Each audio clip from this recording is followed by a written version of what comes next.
All right. It should be about 1:30, so I will call this meeting of the Jefferson Transit Authority Board to order. We do have a quorum. We'll call it to order at 1:30. We'll do a roll call first. So let's start online. John, you want to say hi and who you represent? John Nowak, Port Townsend School District. I was really sad not to hear Greg's jokes during the pregame warm up there. So We're all just welcoming Rick in person. David, you want to say hi? Hey, David Faber here. Right, from the City Council. We'll go through the board members next in person. Rick? ATU representative. Thanks for being here in person. Right. Who exists? Heather Dudley Nolet, Jefferson County Commissioner. Great. Fred? Fred will be Port Townsend City Council. Heidi Eisenhower, Jefferson County Commissioner, number 2. Yeah. And Greg Brotherton, Jefferson County Commissioner and chair this year. And we'll go back the other way and introduce staff, starting with Nicole. Hello, Nicole Gauthier, General Manager, Jefferson Transit. Sarah Peck, Jefferson Transit Mobility Operations Manager. Kelly Olson, Marketing and Outreach Manager. Desiree Williams, Fleet and Facility Manager, Jefferson Transit. Amy Hall, Jefferson Transit Fixed Route Operations Manager. Jamie Brooke, Jefferson Transit Grants and Procurement Coordinator. Terry Matthews, Finance and HR Manager. Linda Watkins, Clerk of the Board. Great. And Vivian. Oh, and Vivian, you want to say hi? Hi, glad to be here from afar. Glad to have you here, Vivian. I don't do our guests want to say hi real quick? Yeah, we can. Sure, it's Shannon Thompson, Barker Creek Consulting, Owners Rep Services for Jefferson County Transit. Yeah, Scott Thompson. I work for Shannon, Barker Creek Consulting, construction manager. All right, thanks for being here. Glad to see you in person. Okay, so that is the team today. We'll start off with public comment. We don't have any public here, but or do we have any public online? There was no public comment emailed to us. I'm not seeing any hands up online. Okay, I'll make a call for public comment. If anyone here in a different role has a comment to make, this is a fine time. See none, I will close a public comment and move on to approval of the agenda. Are there any agenda items to add to today's agenda? I'll make a motion to approve the agenda for today. All right. Second. Been moved and seconded to approve the agenda as presented. Any questions or comments? All in favor indicate by saying aye. Aye. Aye. Any opposed? Any abstaining? All right, we have an agenda. Let's move right on to the finance report. So Nicole, Barry, take it away. Yeah, here we go. The totally fantastic finance report. I'm very excited just to announce that Carrie has accepted the position of finance and HR manager. So we're excited to fill that position, excited to start learning and kind of getting our processes in place and hit the ground running. Carrie and I have already started. We've been working on the financial reports that are included in the board packet. But really excited for Carrie's optimism and her can-do attitude. And I think we both share the attitude of everything is figure-outable. Mm-hmm. So we have been figuring things out and not letting obstacles or challenges get in our way. So super excited to have Carrie here. I will present the financial information, but moving forward, we will be hearing from Carrie instead of me. So first, wanted just to, again, let the board know that we have included January and February's documents in this packet. We have not completed March, but we will present the March information at the June board meeting.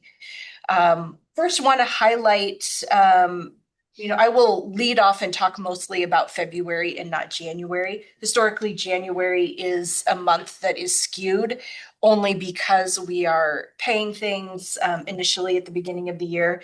So it just seems a little bit out of whack. And so as we, that's a technical financial term. That's right. Yeah, that's a gap term.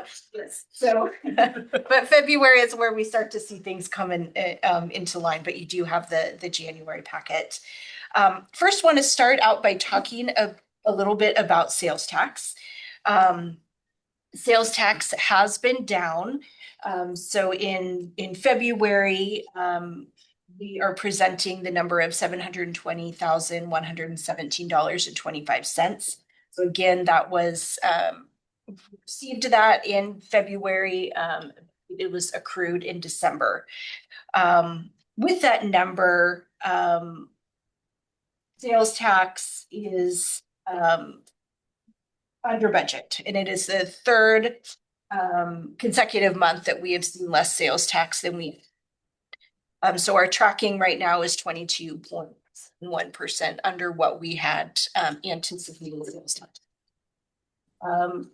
Historically, in the beginning of the year is when we see the trend of not quite hitting our sales tax, and then that evens out throughout the year. But as I've said, and our previous finance manager has said, that 3 months is the start of a trend. So we are closely monitoring sales tax and what's happening in our community, and staff internally. We are prepared to adjust accordingly, and start scaling back if we need to in areas where it would make sense, not in service, but in other areas. So staff and myself and Carrie, we're watching closely with what sales tax is doing.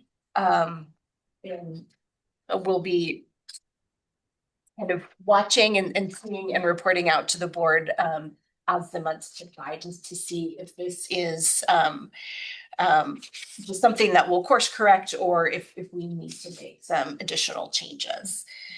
Oh, I got a question about that. Yes.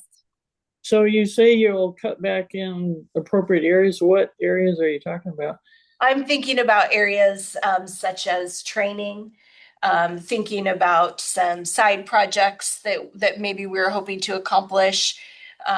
So just looking at areas where it's not vital for the operation of Jefferson Transit, but more of we would like to do things instead of we have to do things. So keeping service on the road is a have to, but attending an out-of-state travel is a like to, or I would like to do that. So looking for ways that we can just make sure that we stay in line with our budget. Yeah, I find it a little alarming to have the budget dropping as we're initiating new things like Sunday service. And so I'm wondering, I'm trying to think ahead a little bit about how would you know when we need to take steps toward abandon? I mean, it could go all different kinds of ways. So I'm just trying to think about how will we know what we're going to do when we're going to do it. We will be able to kind of wrap our arms around that when we're looking at what is sustainable, what is not. We are using grant funding for Sunday service for our pilot. And again, I don't think that it's at this point that I think it's something that we're monitoring, but not something where we're at the point where we would need to start taking drastic measures. But I just want the board to understand that staff is fully aware of these kinds of things, and we are looking for ways, or, maybe a project doesn't happen this year.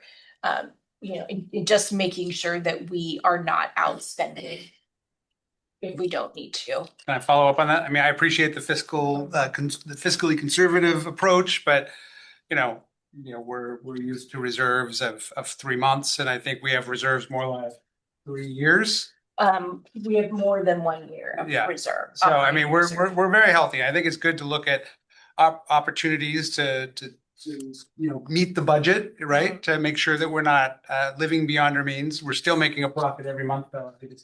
I'm not sure if trainings are where I would give short shrift as we look forward, but I don't know. Okay.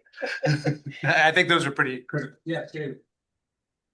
Yes, Greg, I would just want to add just an additional detail, or a little bit of detail into Greg's comments. Coming out of the Great Recession and back in, 2010, 2011, when Transit was operating on an absolute shoestring for reserves and was about to be out of money. So that's when the additional sales tax was adopted. Also, from that point forward, we started a much more aggressive reserve policy, specifically to be built towards dealing with a future eventuality like the Great Recession. I'd also say that, like, even with a downturn in sales tax, I believe we're still taking in more resources than we're spending. It would take an additional further downturn before we're actually eating into any reserves. So we have a long runway, and the number is still going up and to the right.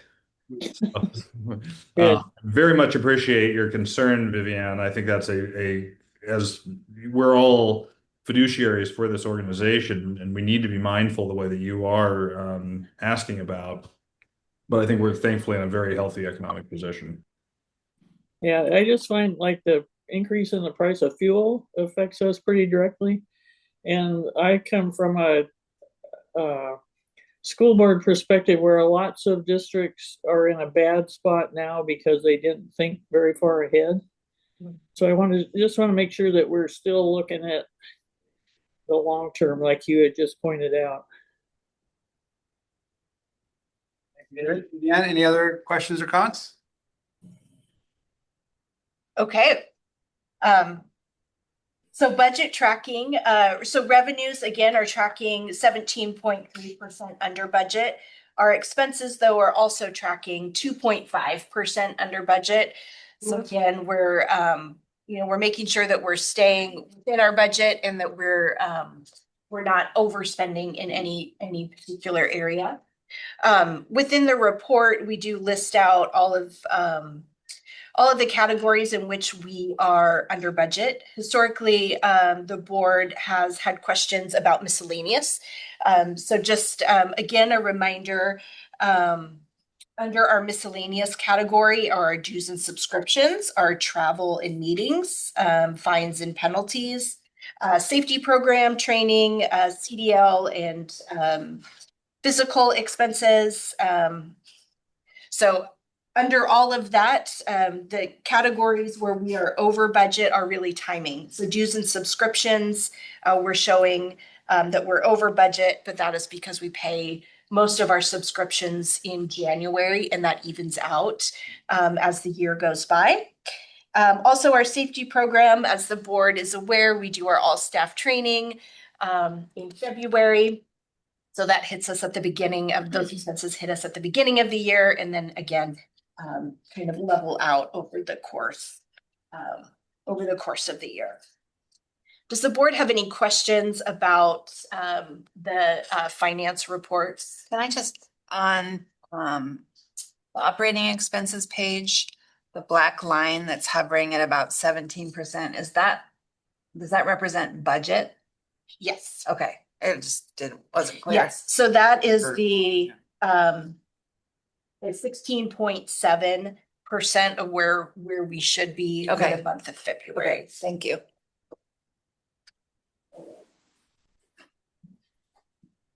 All right.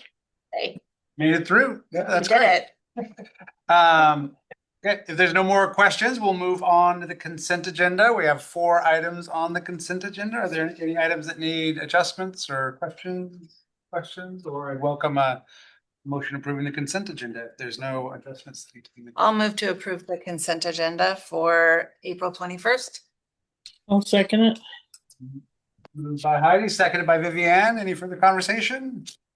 All in favor of approving the consent agenda as presented, indicate by saying aye. Aye.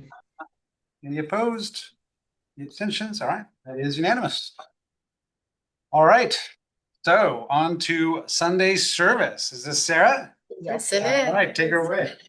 All right, so Sunday service results. We conducted a public survey in February and March for 3 proposed changes, and we received 593 total responses.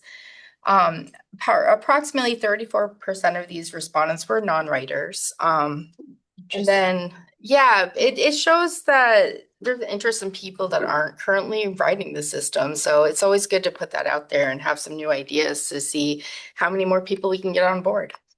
Great number though. It is a good number. We were really excited about it. Lively. That's a real accomplishment. I mean, I remember even our COA was lower than that, at least initially, right? So this really shows that people are paying attention. Yeah, there was a good marketing.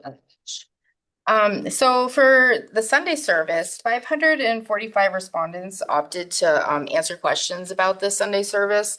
One thing we did change this time around about the survey was giving individuals the option to opt in for each proposed change. That way they wouldn't have some survey fatigue. And if it was something that was really of interest, then they could and read about it and also answer. But if not, then they could just skip straight to the next section.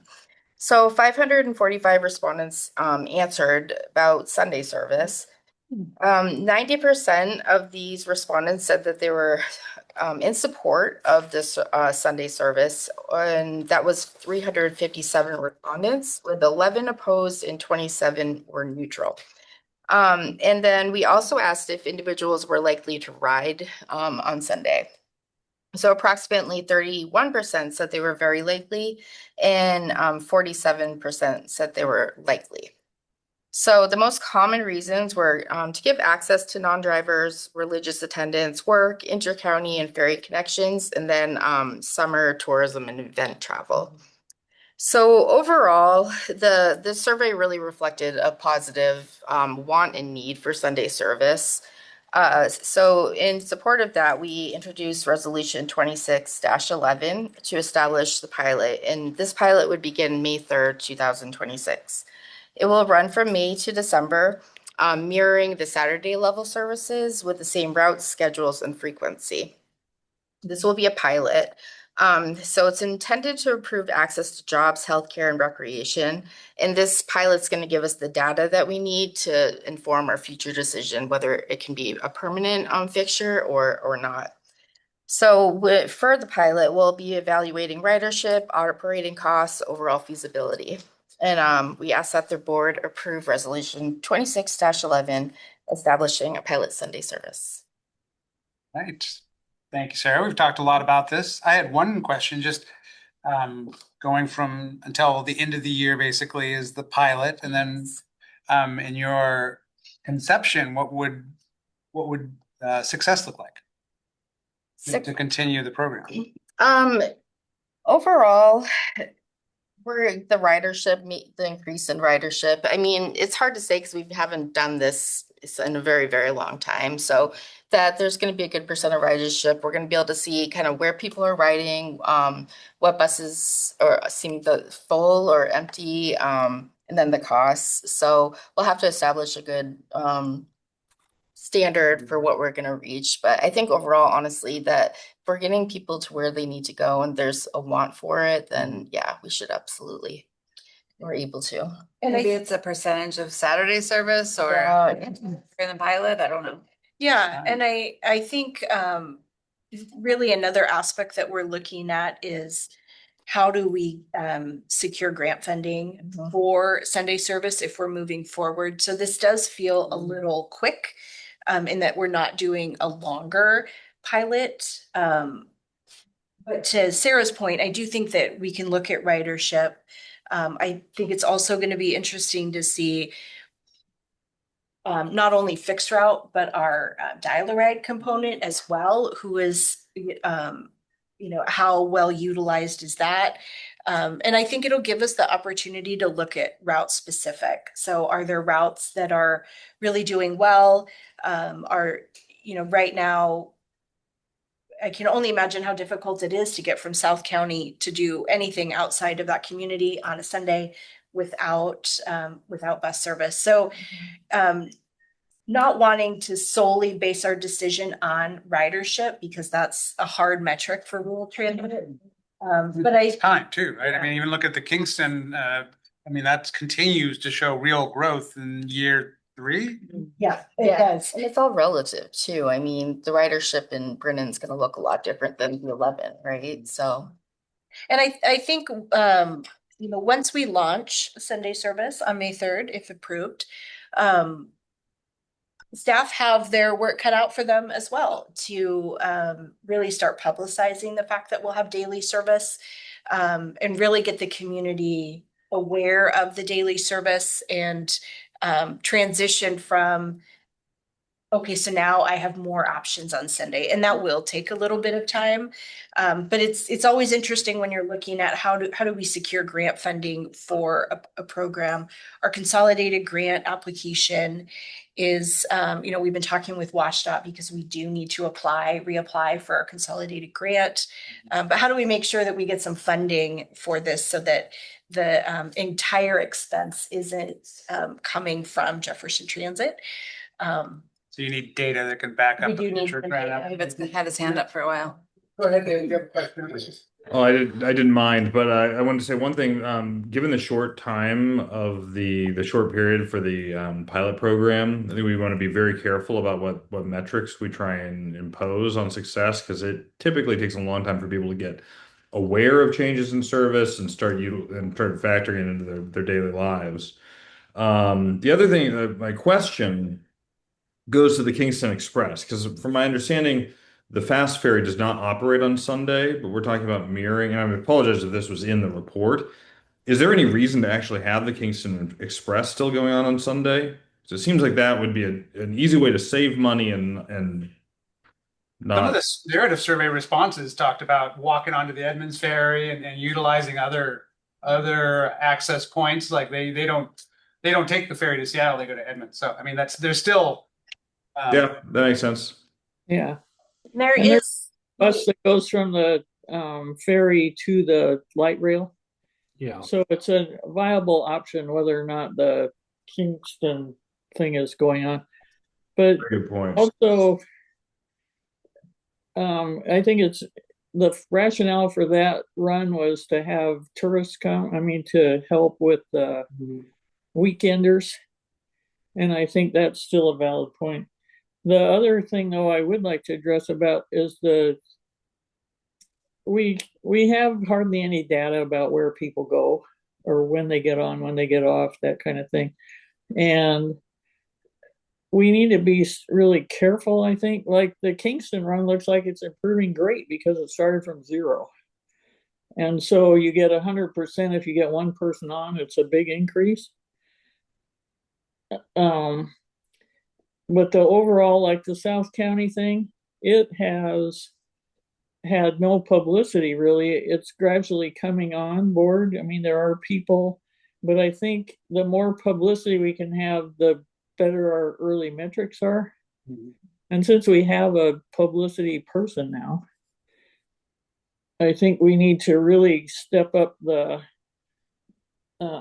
coverage of in various communities, flyers, I don't know what, but many things for the areas that are going to be having this service to know what's there. Mm-hmm. Like balloons, banners, there's many physical things, there's online things, there's, I just would really like to see the publicity amped up on this. I'd love to see events too, like Quilcene Fairs on a Saturday. But if you like, let's do a ride along, not quite a party bus. I'm not talking, just like plan an event on a Sunday. That's like the day after the fair. It'd be, I don't know, fun. What's planned for promoting the Sunday service? And maybe for Kelly or I don't know. Yes, so I have lots of great ideas for promoting Sunday service. We're waiting for it to get approved by the board, and we are planning to have a celebration party on our first Sunday service at Haynes Place on Sunday, May 3rd. So that is the first kickoff to promote it and get it out there. And then as with everything, I do a lot of advertising in different papers and online and social media. So just pushing it out there every day, and we can do paid ads to get it out there. We can do flyers in the shelters, flyers in the buses. I got some new brochures cooking that I've been working on designing. So yeah, just promoting the service in general and letting people know that we're doing it on Sundays as well. We've been working with Main Street, and we'll be in their newsletter talking about Sunday service and a press release, of course. So yeah, lots of different things, but we're open for ideas. So if we're missing the mark in a community, reach out. Yes. I would Kelly and Nicole. Also, the Chimicum Farmers Market is on Sundays, and I've already talked to them about promoting people riding the bus to that market and giving the Totally. schedule and the map and Seen a everything. goat walk off the bus. Can you take goats on the bus? Service animal. Animal. Service animal? Animal. But yeah, well, I'm thirsty. All right, doesn't count. I would also like to promote inviting reporters to cover stuff. We don't need to do this on our own. I mean, we can invite reporters to come and cover it. We can do press releases straight to the papers and not just to the organizations. I'm also wondering about connecting with the faith communities because they are, meeting on Sundays often, not all of them, but often they're meeting on Sundays. And I wonder if flyers into the churches and other faith communities might be a great idea, especially those who have environmental stewardship programs. They might be really interested in promoting Sunday service, even if they're not going to use it themselves. They just, like they might be groups of people out there who are kind of aware of activities on Sundays and weekends, and they might be a good team to get the word out. I do recall seeing a lot in the survey comments of people saying like, oh yay, now I can go to church or something a lot in there. So that's a great idea. Yeah, maybe just an offer to, to help work out, Yeah, I would like to like see who do they contact so that they can figure out their route to their church or synagogue or wherever. And then my other question has to do with the end of the pilot, just the logistics around, you said it's going to be to the end of this year. So December 31st happens. Is the idea that the pilot ends, we then collect data, analyze that data, make a decision about bringing it back online? Or are we doing that before it ends so that it just eventually doesn't? Plan was to come to the December board meeting with information and some recommendations. Okay. And, possibly that recommendation is let's extend our pilot. Okay. So I think we're kind of keeping the door open for kind of what happens next. So I think there's a lot of different scenarios. If we are seeing very poor performance, that might be the conversation is what do we need to do? And so maybe we're extending the pilot because we haven't, we haven't turned over every stone. I want to make sure that if we're rolling out Sunday service that we give it a fair shot. Yeah. So this is something that staff has been working really hard to launch. And so we're all fully invested in its success. And so, possibly in December, it's let's keep going before we make a final decision, or it's a roaring success. Let's adopt it. And possibly we're looking at adopting it in February. One kind of behind the scenes aspect that we're thinking about is our operator bid picks. And we do that in February. So we will need to have some kind of direction before operations staff starts putting together the bid pick for February. So if we are wanting to extend as a pilot, that will affect how we put runs and routes together. If we are looking at say the board is like, no more Sunday, then let's make that decision in December. So again, we can put together routes and pieces of work for the operators. So there's some behind the scenes work that has to be done in December in order to prepare us for that shakeup. And how was the bid pick done for the add to service in May? I mean, you've already had the bid pick in February. So we are required to do a shakeup every 3 times a year. Okay. And so we had one in February. So the new bid starts on Sunday, May 3rd. Oh, what a coincidence. What a coincidence or good planning. Yeah. Good planning. The bid will run through the end of September. Again, that aligns with Kitsap Transit's fast ferry schedule. And so then we'll run September through February. So want to make sure that we have done all of the behind the scenes work in December to get us ready for the bid. We do not change the bid once drivers have bid. So if we're making changes, we need to kind of do it on that timeline. So Heidi, a question, but just to follow up on this quickly. So we have staffing capacity we're not stretching it or pushing everyone into overtime automatically with this bid pick. I mean, We are prepared and we are going to continue to be prepared. We had a new training class start yesterday. But we are prepared to launch Sunday service. Heidi, do you have something? So I was just trying to figure out the timing of it. So if the go, no go is in December at the end of the pilot, feels like we would want to make that decision earlier than that, so that to accommodate all the operational adjustments that would require if we decided not to continue. February is the bid pick, right? Yeah. So So it's end only of consideration that, okay. So we do believe it's enough time if we needed to order new schedules, if we Okay. need to relook at how our work is put together, that would give us enough time from the December meeting to be prepared for the end of February. Okay. Other questions before yep, go ahead, Vivian. Well, I want to make another pitch before we move on here. Since we're trying to really focus on this, I would like to see a personal contact with every leader of a faith community, at least ones that are listed in the paper. Like, instead of relying on passing out brochures and stuff, can we actually contact each, whoever it is, priest, rabbi? Is there a list of those? Yeah, I think it was in the paper. They are listed, many faith communities are listed in the paper. It's not an exhaustive list, but Yeah, it's like 25 or something. I mean, it seems It's a big enough list. yeah, Probably. there's usually contact information in here. I see Nicole's writing that down. Does that seem like a reasonable request? By May 3rd, Well, we will do our best. as I think. Well, I'm no, not as sure a- if you were saying by as May you 3rd, can but as do a it, part of the process. But I would like to see more direct engagement if we're targeting faith community with the whole run in the first place.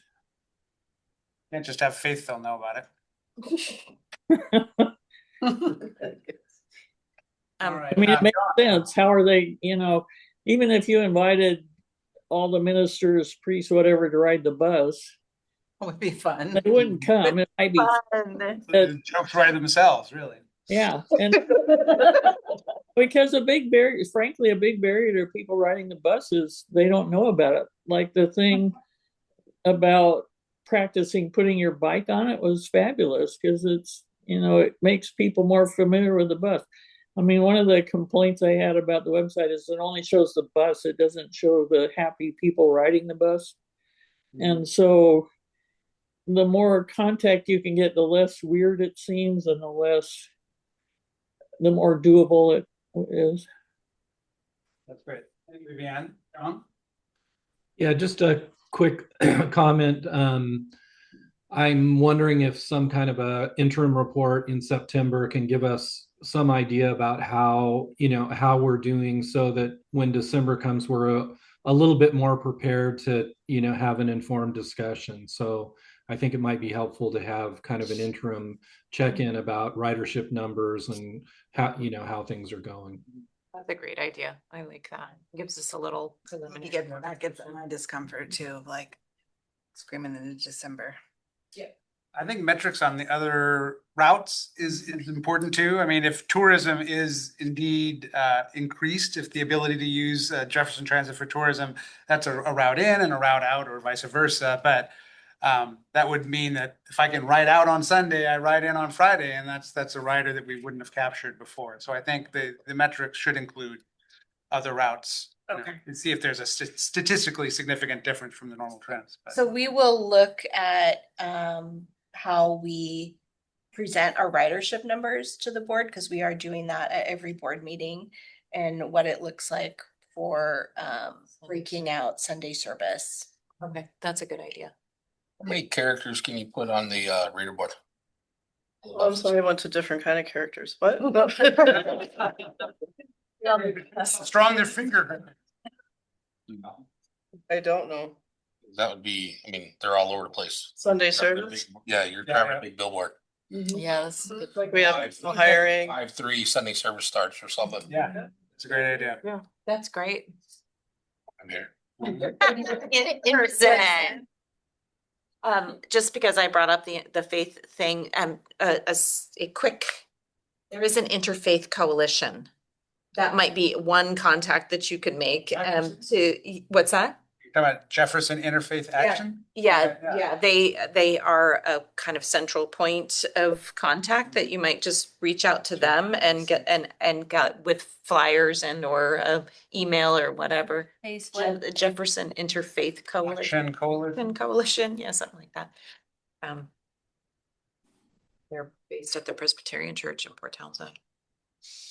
But it is an interfaith. To make a motion. I think unless there's any more questions, I think we've had a rich conversation. Go ahead, Heidi. I would move that we approve resolution 26-11 for a Sunday service Second. pilot. Heidi makes the motion, John seconds. Any further conversation? Seeing none, all in favor of approving resolution 26-11 as presented, indicate by saying aye. Hi, and hallelujah. Yeah, absolutely. Yay. Any opposed? All right. It is unanimous. It's been a long time coming. Thanks for continuing to work on it. I know it's not easy. It's a capacity issue and staffing and logistics, as well as, just why don't you run the buses on Sunday? So thank you. Excited. Cool. Really excited. Can all the board members commit to riding one Sunday bus this year? I can commit to it, yeah. Yeah. Sunday is fun day. It is fun day. All right. Okay, we have a ridership of at least 7 then. That's a 700% increase. All right. On to the San Juan Connector and microtransit conversation. No action required here. Sarah, you're leading this? No action required here, but more of a discussion. So the survey results were also positive for the microtransit and for the San Juan Connector. However, there were some concerns that were brought up through when we read the public comments, and we take those seriously. So I'll just go briefly with the survey results and kind of our decision afterwards. So we did have 87% support for the microtransit and then 75% support for the connector. Some of the concerns for the microtransit were that it's an app-based booking service, and some people might not have access to a smartphone, but then also clarity about how the system would operate. So what I got from that was more rider education about what the service is, and to be able to explain that, hey, you can call in if you don't have a smartphone, or this is what it actually looks like for microtransit. Because there was also concern that a regular fixed route bus is very predictable, when it's going to be there. And I think it's that unknown of picking up a phone or using an app to request a ride. It does look different and it feels different. So there'll be a lot of discussion around that. And another point was, we had originally said that the microtransit was going to be a home to hub service, which means we would sort of like our dial-a-ride, we would pick somebody up at their house and then bring them to a hub. That's a little different than dial-a-ride, but the point being it would go to your house. Upon more reflection in the size of our vehicles, I think it's worth a discussion about if we do more of a stop to hub. That way we know that the buses or the vehicles will be going somewhere safe. We all know what some of those driveways look like in Cape George area, or just kind of those back areas where it might not be the best option for a vehicle to go down there. So something that will still be convenient and easy to reach, but also a little more predictable for us on that end with the vehicles and our insurance. And then for the San Juan Connector, we had the support, but the concerns were route design, accessibility, and the effect on the riders who rely on this service. And one of the big concerns that came up was the location of the Fort Worden stop. That being, whether regular, tourists, on the off seasons, who's accessing that? During the tourism seasons, then would that be more people? Is there going to be accessibility issues getting from a stop into Fort Worden? So we definitely have a lot more to reflect on. And based on this, we've decided that we want to defer. We're going to really focus on the Sunday service, getting our paratransit software in. So that way, when we have our microtransit, we'll know fully it's going to be the same software. A little bit different function, but we'll have a really good understanding of how it's working. And then we'll be able to reevaluate. And right now would be a tentative in February to bring it back to the table and kind of keep that discussion going. Certainly in favor of measure twice and cut once. So I think this is good, but can we have a little discussion among the board about these two kind of question points that have given staff pause? Yeah. So on the San Juan connector, I can just restate it. To make it work, we were not going to go inside Fort Worden anymore, which takes quite a while to circumnavigate and exit again. And people are indicating in the survey that that is not a good idea. But I believe that ridership within to those stops, though it hasn't been documented, is considered quite low. And I'm wondering if we can start tracking that, really closely while you're figuring this out. And then the other issue is microtransit and changing from house to hub to stop to hub. And I'm wondering if you can go in a little bit before we discuss what would that look like as someone who's 6 miles from the nearest bus stop. That just sounds like transit to me. Yeah. So do you mind if I have it? I'll go for it. An area of concern. So for right now, when we have a new Dial-A-Ride customer, unless it's an established home or place where we have picked up, we send staff to go evaluate the driveway, the road in. Can we get there in a cutaway? Do we have to use a small van? So we're doing that type of work to ensure that when we're sending a driver somewhere, that we know it's safe for them to pull in. When we are looking at the type of vehicles that we will need to use for microtransit, and we are looking at what kind of electric options are out there, there aren't many. And so we have been, as the board knows, because you approved, we purchased our first electric Dial-A-Ride vehicle. That vehicle we think would be great for microtransit. However, there's some limitations. It's very tall. So if you've got low hanging trees or branches, that needs to be corrected. So there's concern there with where are we sending our vehicles and where are we sending our drivers without having vetted those areas first. What does it look? So another question we're asking ourselves, well, what does it look like if we have some designated stops or hubs along in areas and folks gather there instead? So we have a lot of these questions, and I think the public is saying, well, we're not quite sure. So I think that we have a responsibility to help educate, but have these discussions amongst ourselves, like what does it look like if we're using larger vehicles and trying to go maybe into some areas where we aren't familiar with or maybe comfortable with. So I think there is more work to do. And to touch base on the Fort Worden, this is something we talked about when developing the COA, is that, okay, well, do we go in, do we not go in? And we were like, yeah, it's fine if we don't go in, or, we're close, you can walk in, it's fine. But the public is telling us that we actually don't think it's fine. And to Commissioner Brotherton's point, we don't have data. I mean, we've discussed how we don't have data. And so that's work that this team will need to do to really verify, like, okay, so how many people are getting on and off in Fort Worden? So yeah, I think this is a perfect opportunity for us to maybe pause and do a little bit more work on our end. Because if we are going to launch something brand new, we want to get it right. I see we have some comments or questions. John and then David. Uh, yeah, I first of all totally support the idea of pausing for a while. I think that really makes sense.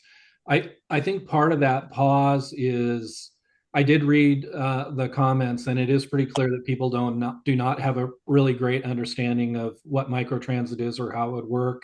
And just hearing this discussion, it sounds like we're not totally set on what that model is.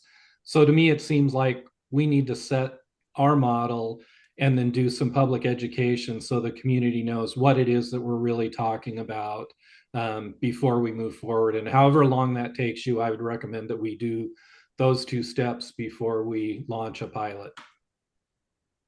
John? David? Yeah, I fundamentally agree with John. I did want to bring up one question about the Fort Worden data for ridership. What was the period during which that was being collected? Was it while Fort Worden Hospitality was not operational?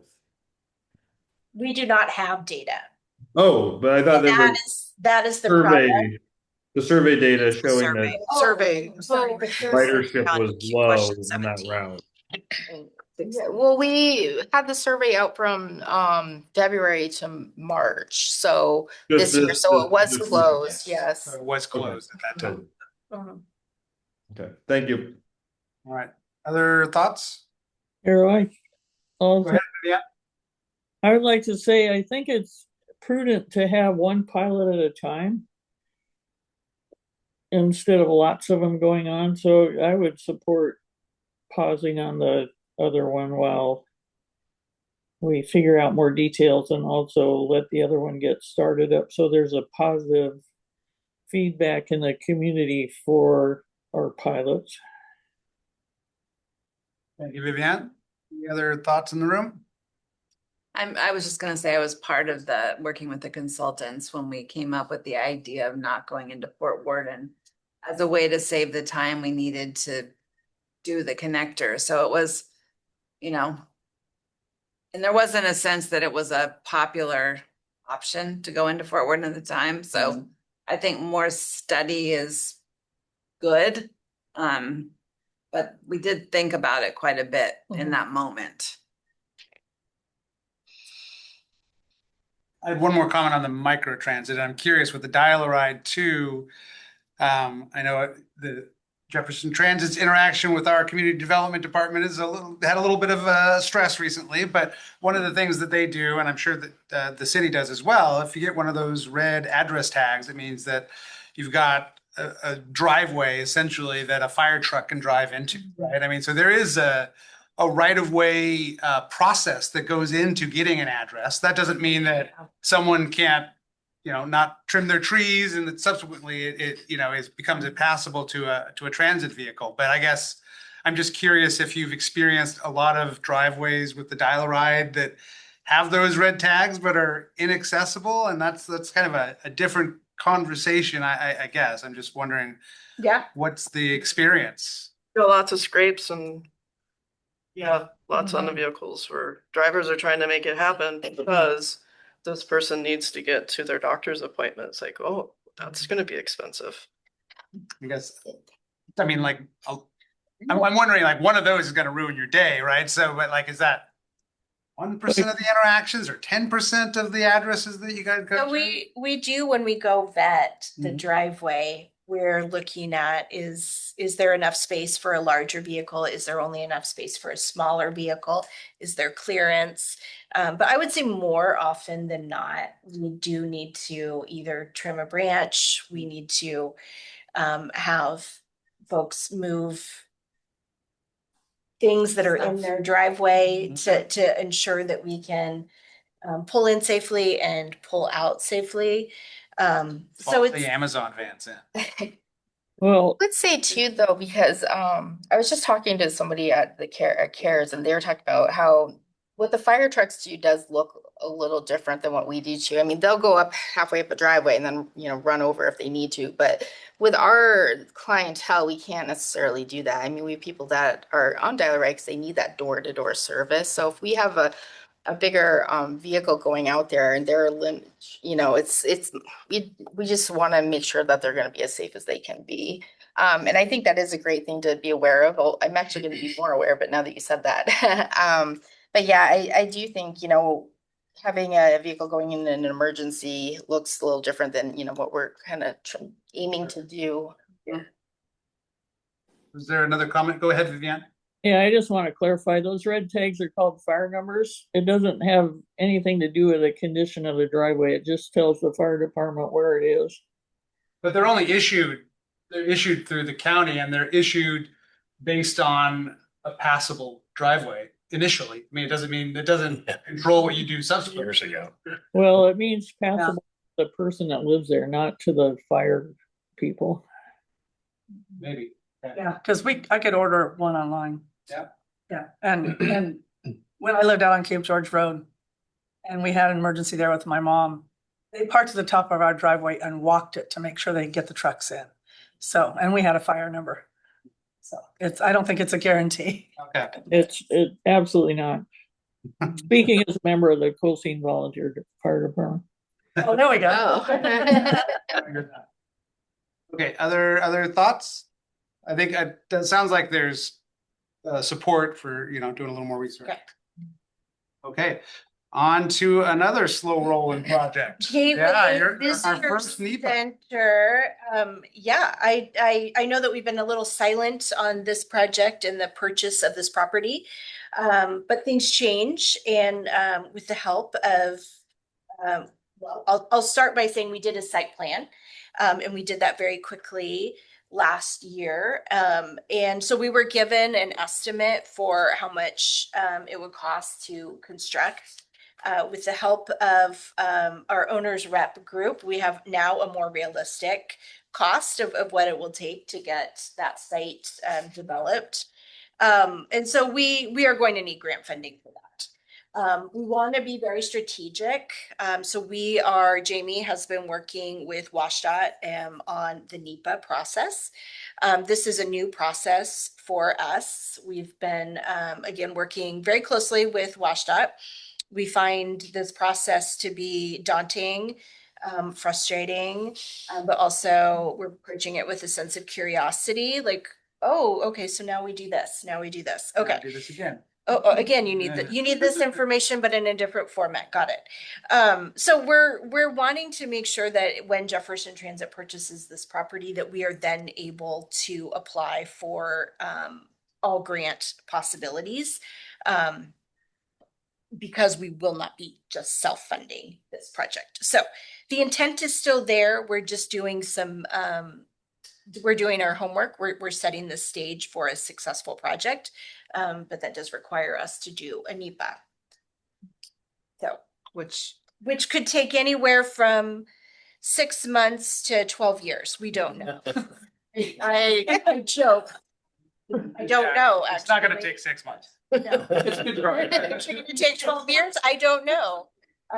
It really should not be In that the long. midst of all of this, the Trump administration is attempting to get rid of the NEPA process. Yes. Because there are some other local processes that are in the NEPA consideration stage, so.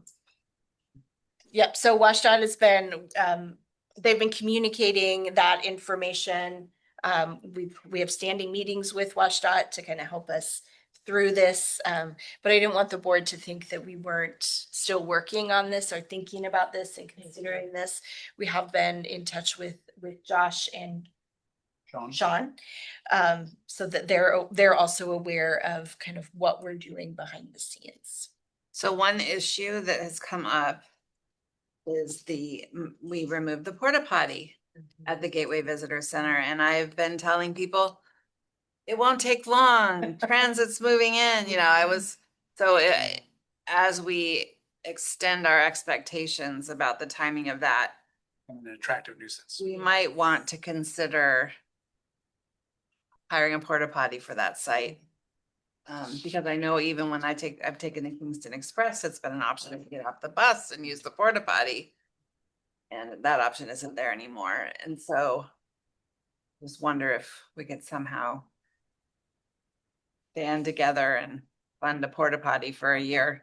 Well, if we could, especially if we could combine on it, we're going to actually on Monday, the 27th at the BOCC, going to have a presentation from Apple utilizing that kind of Mhm. discovered fund for clean water for porta potty at a different location, and both locations would be fundable under that if we wanted to consider it. That's a good point.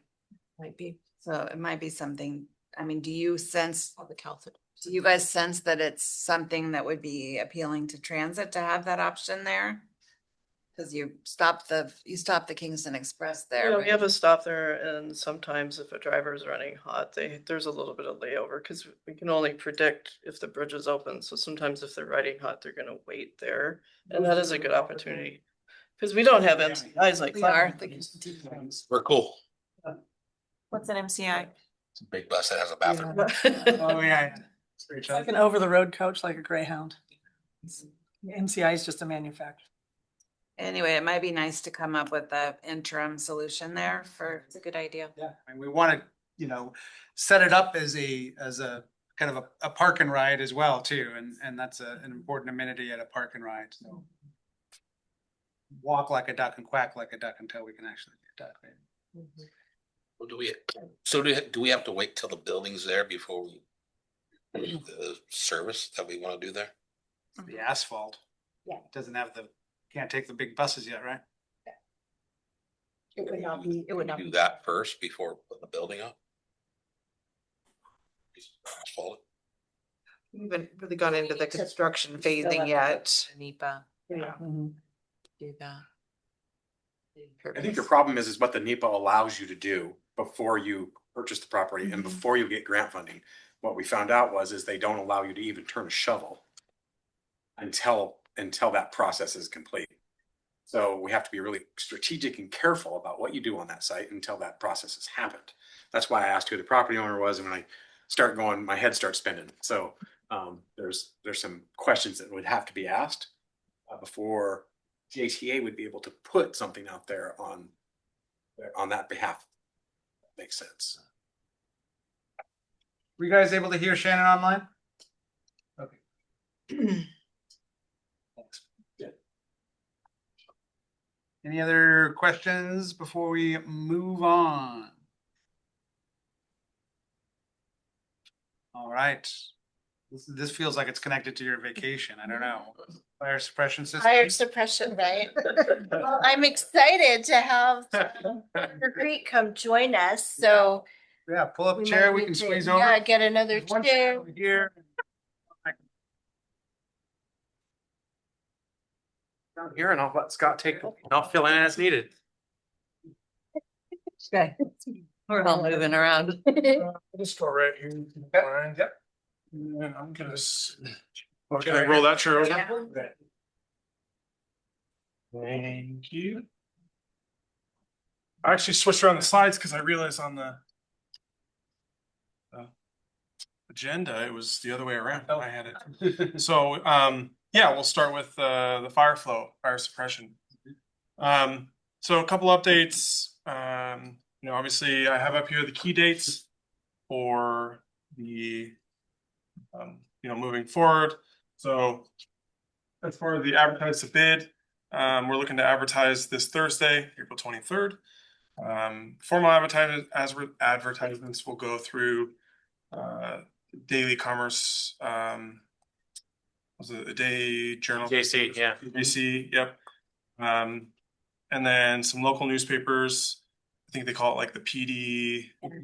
Yeah, sorry, I'm not completely familiar, but and then in addition to the advertisements, we're also currently, I know Shannon's actually over there typing up emails to contractors to advertise and say, hey, just so you know, this project's coming down the pipe. Be on the lookout for it. So we're hoping to get as many bids as we can to maximize dollars there. The issue is that it's a fairly small project in the scheme of things, and so getting people that are interested in it is going to be my problem.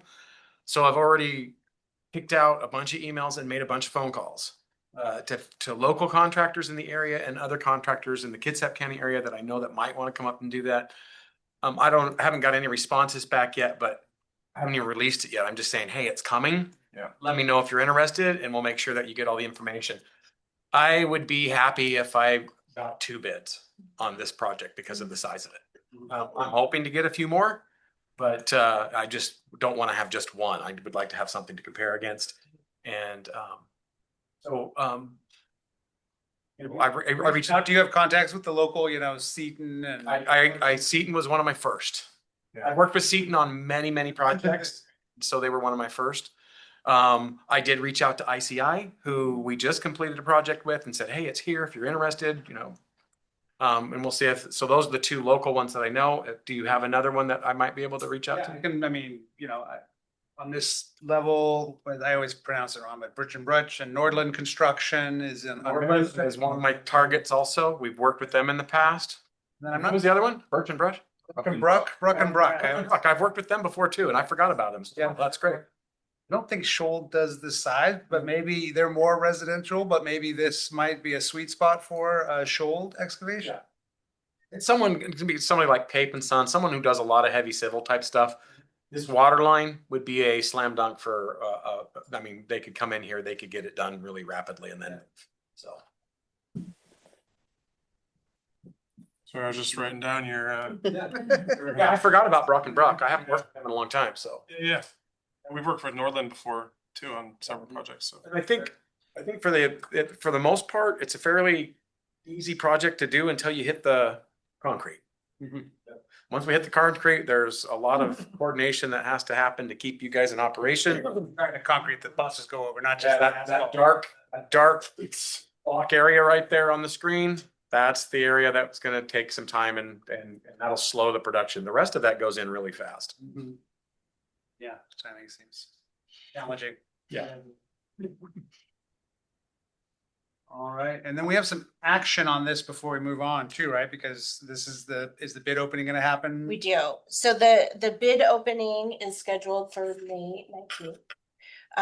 The action that we're requesting is, because I will not be here, I would like for, to designate, Desiree to be able to sign a contract to begin the construction on the fire hydrant to satisfy the fire flow requirements, and prefer to start that immediately instead of waiting till my return.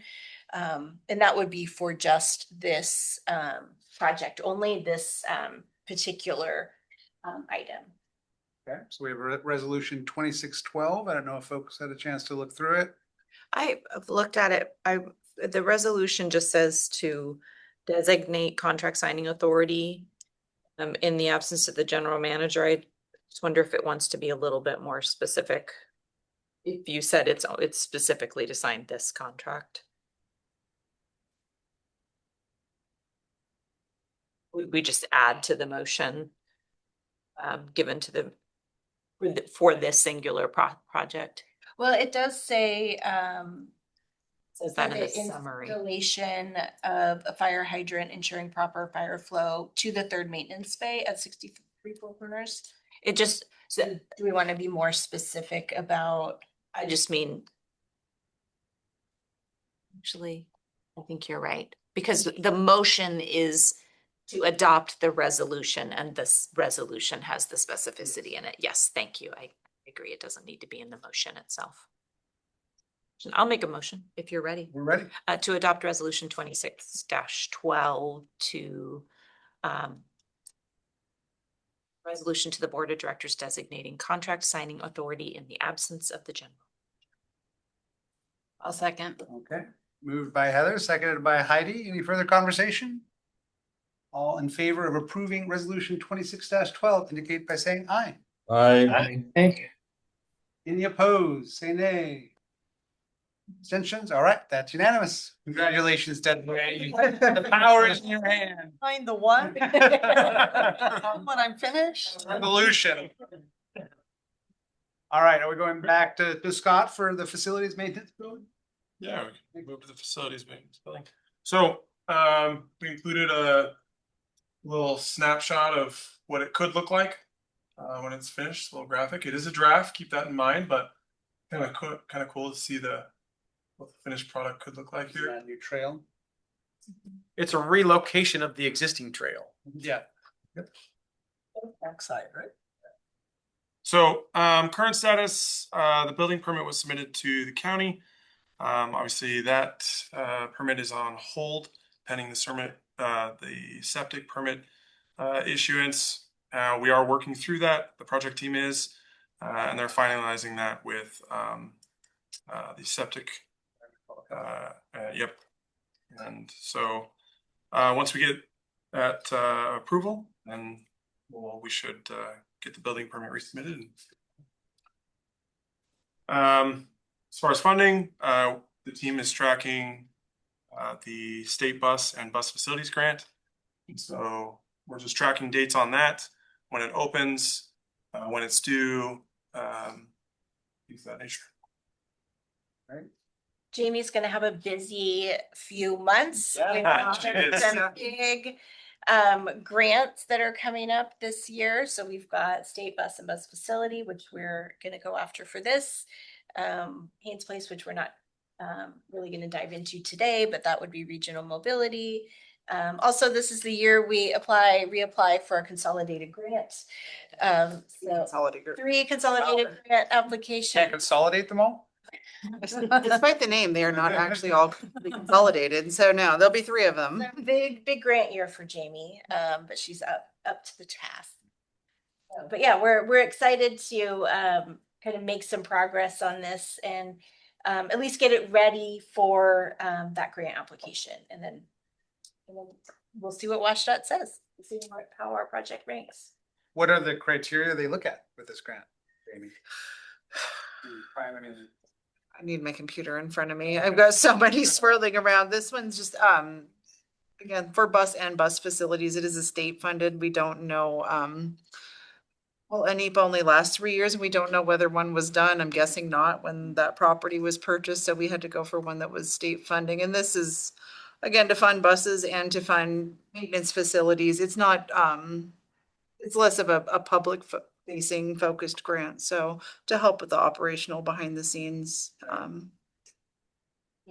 capital costs.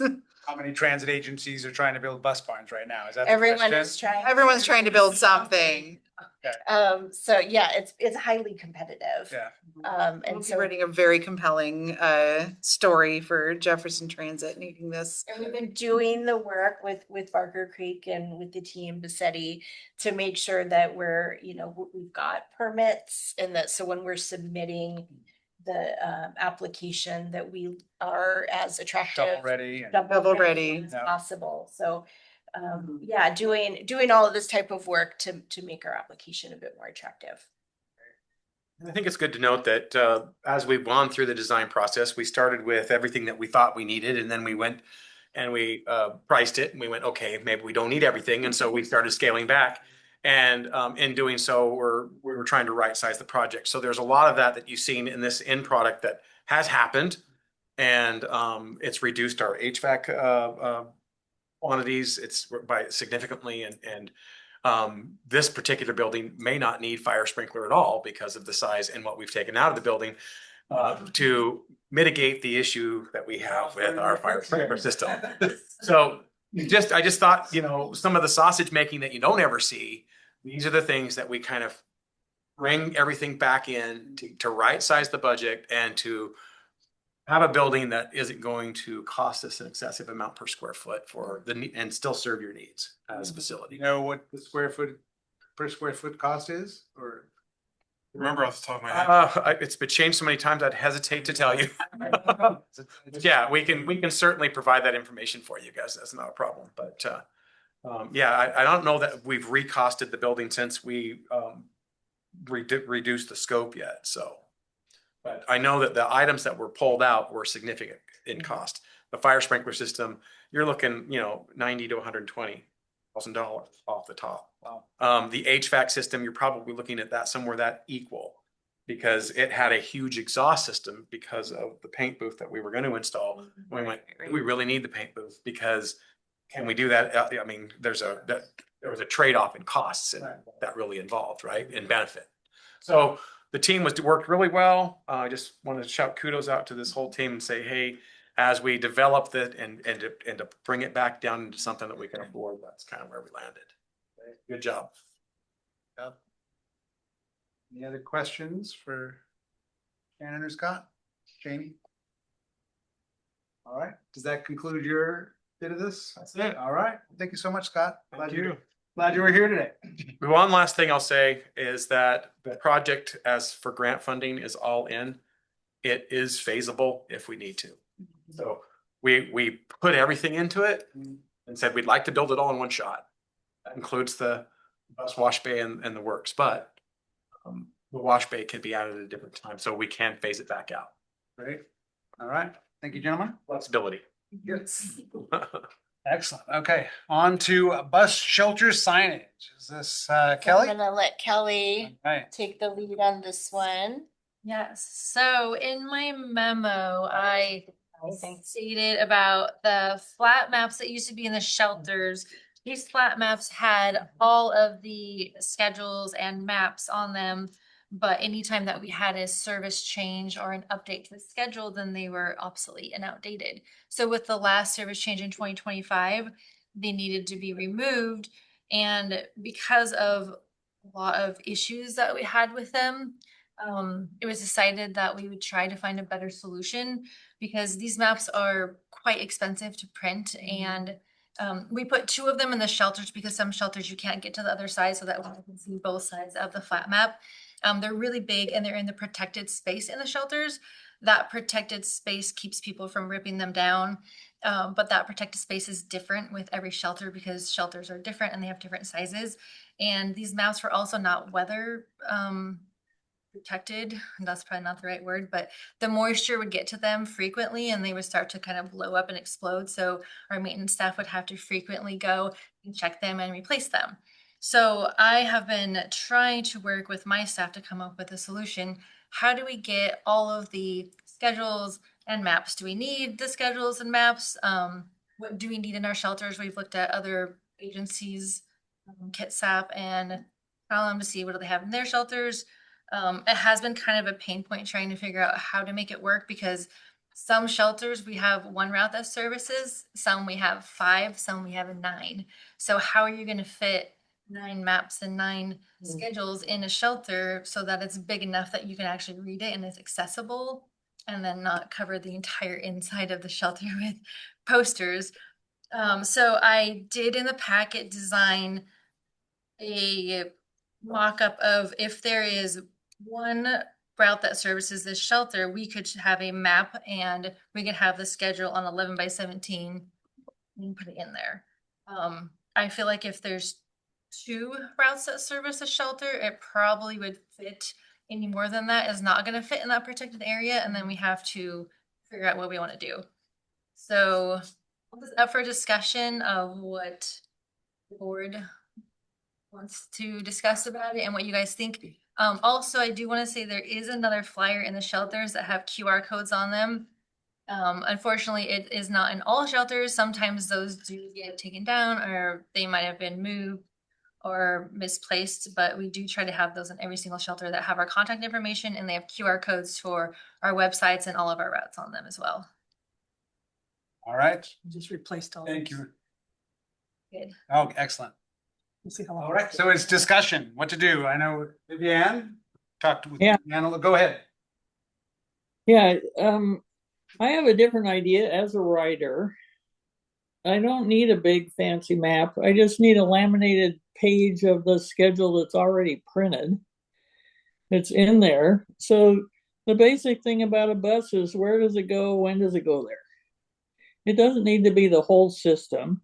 It can be just one sheet for whatever the route is that's in there. Even if you have all the routes going to a bus stop, which would be the Haynes Place one, the only one that does that, there is a lot of space in there to put them all up.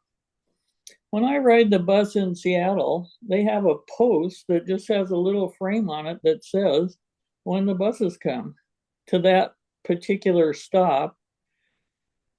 And it will have like morning is in light font, afternoon is in dark, and it just lists out all the times when the bus will appear at that particular stop. I don't think this is a big deal, but I think, I was embarrassed when I went to use the bus with other people downtown on the Route 11. It's the only route that goes by there. There's absolutely nothing in the bus stop that said anything about where the bus went.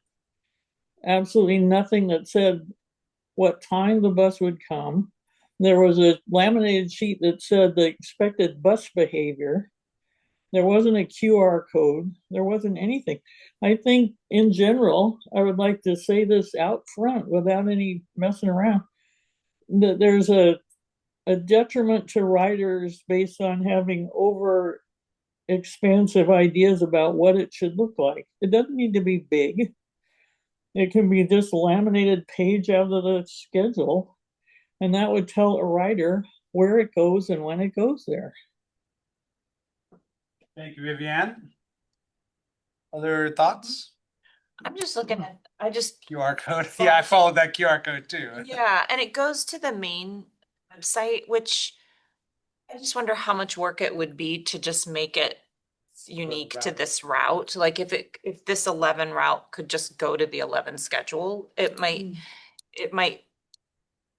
I know that requires a different QR talking code about for on each the- one. Yeah, just that code at the top. Got the wrong QR code on my mock-up, but we have QR codes for specific For routes. each schedule. Okay, awesome. That, I think that'll make a big difference. Someone, can just go like, okay, if, go right to that route and get the update and any changes. Would be right there. I think that. Yeah, and if you did that and you had the laminated page out of the schedule book, and with a little thing on the bottom that says may change, do the QR code for the latest updates or something. There you go. Are you guys saying so just the schedule then and no map at all? Well, no, in the schedule book, it's got the map and the schedule. They're all on the same page. I don't understand why you can't just copy it. That's pretty much what she has on here. Except it's on 2 different pages. Yeah, I mean, it's big. It's 11 by 17 rather than what, Because their schedule book is small. Schedules have to be a little bit, they are smaller and the fonts are a little bit smaller in the schedules in order to fit everything on the timetable. For something that I was printing and putting in the schedules, I would like it to be more visible for people. Well, even Not if even it's holding it up faced. Yeah, I would agree with that because I'm sorry. When we were getting calls before about the flat maps, we had people calling in saying that it was too small, the rating, because where it's placed within the shelter, it's higher up as well. So they couldn't read it if they had any accessibility like vision or so. Well- I do think bigger is better. I would like to say something is better than nothing. If people are complaining it's too small, maybe it is too small for some people. For the rest of the people, they can read it. And having nothing in there is not very good. I think that's acknowledged, Vivian. I mean, Okay. Kelly started this conversation by saying the reason that we haven't had things in every shelter, and we're trying to address that and just kind of talking about the format for that right now. So that's a given that we need to have something in the shelter. Taking a page out of the schedule, you can't really do that because I believe that it doesn't need to have a label. Like on the mock-ups, it says Jefferson Transit routes that serve as a stop. It has a stop ID, has a location, has our logo on it, and contact information so that people know exactly what's going on. Especially if there's more than one route that services that stop, it will be confusing if people don't know exactly what route it is. So I want to make it easy to understand for everybody and clear. So there is a little bit more to it than just pasting up a page from our schedule, and that's why it has been complicated to try to figure it out and make it work to fit. So there are actually quite a bit of stops that have 5, 9, 6, and 7 different stops that service them, and that's where the difficulty is coming. For the ones that only have 1 or 2, I could go ahead and just get this done, what was in the packet, and get them in those shelters right away. But the other ones, I think it might take a little more time just to figure out how to make it work so it doesn't, again, cover the entire shelter and then it's easy for everybody to read. I also had, sorry, go ahead. This image, the one that you included in the packet with the map, where it says Jefferson Transit routes that service the stop at the top of the page. And then it says stop ID to Four Corners Park and Ride. It's not quite the right one. is it the intention there's another line that has the routes that service the stop there? This was just a mock-up to show like I what. know, I'm just trying to understand where the routes are listed. I haven't got that far to design one with Okay. multiple routes, so I'm not sure. I would probably reword it if there's more than one. I designed this in with the intention of one route that service just to start. I was just wondering where that route number was gonna go, because it has the stop number. The stop ID number is the shelter, the stop number, but for the route number on the second page with the schedule, I had it there, so. But yeah, just kind of working through how best to do it when there's multiple routes so that it makes sense for everyone. Okay. Don't our stops have, we have those wayfinding signs too with our stop numbers that also list out the routes that service that each stop. If you look at any of the bus stop signs, they'll have that wayfinding sign underneath. And if there's only one route, like the one at the end of my driveway, it's just the one. And then if it's serviced by several, it'll have them all listed out on that sign so you can. I'm gonna make an argument for QR codes. Mhm. You know, my mother, the only thing she can use her smartphone for is Sudoku and using QR codes because she has to order food at restaurants occasionally. So I think that it's pretty accessible and that, you know, a couple printed out schedules in an acrylic little folder there would take care of those, 1% of people that don't have a smartphone. But I know that Viviane was frustrated, talked about the No Kings rally when we have route deviations. And I just don't want staff to have to go out to every shelter and change it when we have a route deviation or some emergency. So if a QR code can be updated just from here and have real-time information about that route, it seems more forward thinking than printing in, two expensive 11 by 17, or up to what, 12, 11 by 17 things in every bus stop. So I guess I would argue less is more and use the technology. So I do have a flyer that we have in the buses right now that has every single QR code for every single route, and it is color coded and lists them all. And that was my intention to put those in the shelters. But then when we were getting all this feedback, I kind of put that on hold to try to figure out remaking the flat maps in a way to make it work for everyone. So if we had that in there and then our other flyer that has all of our contact information and QR code to the website, it has our address and our name and everything on there. We could do that. And then maybe in the big shelters at Haynes Place and out here, we could do something more because there's a little bit more space. You have staff there too, so you're not having to drive to every. If we put paper schedules in some of the shelters, how they would. Well, they would disappear quickly and then somebody does have to check them and restock them, but maybe we could try one of them and see. How And it there's more goes. information on the buses themselves, right? Yeah. Yeah, so, Yeah. I mean, once you're on the bus, here's the whole, Buses have all the whole meal schedules deal for you. and the flyers on them. Yeah.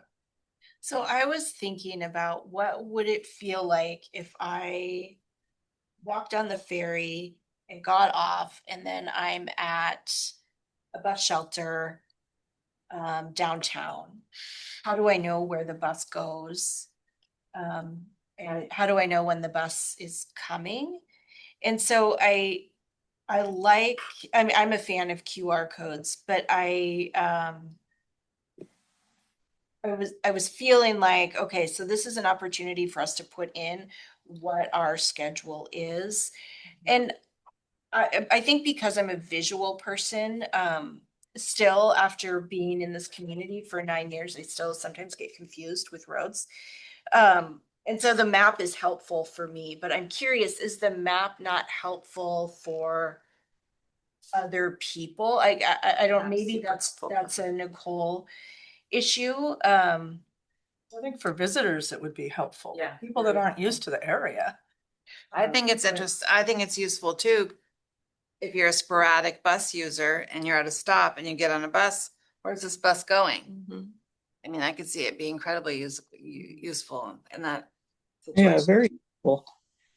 So As a special ed teacher, I have to say more people are visual oriented than any other way.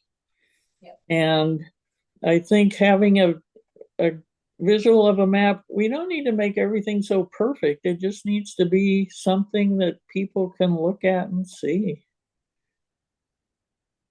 You know, I went to Spokane in January and, you know, I didn't rent a car, but I knew where I needed to go and I was, you know, riding Spokane Transit. And so I'm at the airport and, you know, I'm a little unfamiliar, right, with Spokane Transit, but I could look at the map and say, okay, like I know where I need to go, but am I understanding the terminology of their main transit center in downtown? And so I could see on the map, like, oh yeah, this bus will get me there. So and that's, you know, Kelly and I have kind of had good conversations, I think, about this is, do we need a map? Do we not need a map? You know, and if we don't need a map, that, you know, that's fine. Like, Nicole will scan the QR code and feel more comfortable. But I think this conversation right now is really, really valuable to us because, you know, if I'm standing there, I kind of want to know where, you know, what the stops are and just like a general, where technically is this bus going to take me so I don't end up somewhere strange. It's Fort Townsend, it's not Spokane, but All like, strange. where exactly am I going here? Still be going the wrong direction. Yeah. Well, do you want a quick poll from the board? We haven't heard from everyone. I didn't include you in this, Rick, but I mean, kind of thoughts. There's a basic idea that has the map and the schedule. And I'm just curious who thinks that's the right path. Just an informal poll by show of hands. I mean, I'm not against QR codes at all. But I think it's you know, the route doesn't really change that much. It's the route, no matter what the schedule changes, you know, the same general path is close enough. Sorry. I'm sorry. And in the room, poll, who thinks the map and the just general scheme is good? Yeah, with the QR code on The it. QR code? Yes. Yeah, As I think that's proposed. Yes. Yeah, I mean, I think it's more than needed, but I don't oppose it, so. Okay, John, yep, thumbs up. Looks like you're on the right path. You know, I think to Vivian's point, something that is consistent and there is the most important thing. And I think she makes a good point that where's the bus going? When's it gonna be here? That's really what you need to know. How do I get the most updated information? And then once you're on the bus, there's all the information you could possibly want. You know, so if you're in a little bit of, you have some question about where you go after this bus, then all that information is there. And it's easy to stock it and replenish it, do whatever you need. Sounds like you're on the right path, Kelly. Thank you. And our phone number is always on all those too. All this, yeah. And the bus stop sign has our phone number on it as well. Well, I would like to point out when I was there on the No Kings Day and there was lots of people trying to use the bus, the sign has the phone number, it doesn't have the area code, and nobody answered it. Saturday. Yeah, a phone number that doesn't go anywhere. Phone gets routed to dispatch, so. Yeah, well, nobody answered. And I don't know what the problem was. I just know that it wasn't answered and it didn't have the area code. This would go to QR code, so that'd be addressed and it does have an area code on it. So it looks like we're moving in the right direction. Do we need to redesign our signs since you know, having to type the area code in just recently became a thing where if you were dialing local before, you didn't need an area code, so we might need to update our bus stop sign. Yeah. Well, are we going forward with the branding thing? I assume that would be part of the branding thing. Yes. I was gonna mention that, but. Yeah, that will- We're gonna have time for staff reports, don't worry. We're gonna. All right, one more great conversation to have before we get to staff reports though. Nicole, you want to take us through the bus replacement conversation? So I do want to talk about our bus number 512 that was involved in the accident. I just want to present the board with some facts. And I just request that the board provide me some direction on which way I should move. So bus 512 is the vehicle that was involved in the accident. It is a total loss. So there is no repairing that bus. That bus had 4 years left of useful life before it would be eligible for grant funding to replace. Because of that, and because bus 512 was purchased with a grant, we do have a responsibility to replace the bus. The valuation of the vehicle is approximately $212,000. This is after the $5,000 deductible. So it came in at 217, but through our insurance pool, we have opted in for a $5,000 deductible. So $212 is approximately what we will be looking at for bus number 512. We are, again, not eligible to utilize grant funding to replace that vehicle. That is Jefferson Transit. $212 is what we're getting? $212,000. Okay. Sorry if I put $212. I was like, $212,000. So what we need to think about is to replace 512 with an electric bus is approximately $1.3 million. So 1.3 million is what we have been paying for 602 and 603. A diesel bus right now would cost us 760,000. So 760 if we take away roughly 200,000. So we're looking at about 560 to 570,000 for a diesel bus, which would be the outlay for Jefferson Transit. For an electric bus, we would be looking at roughly $1.1 million from Jefferson Transit. Currently in our vehicle reserve fund, we have $1.125 million. So I think the board should have a discussion about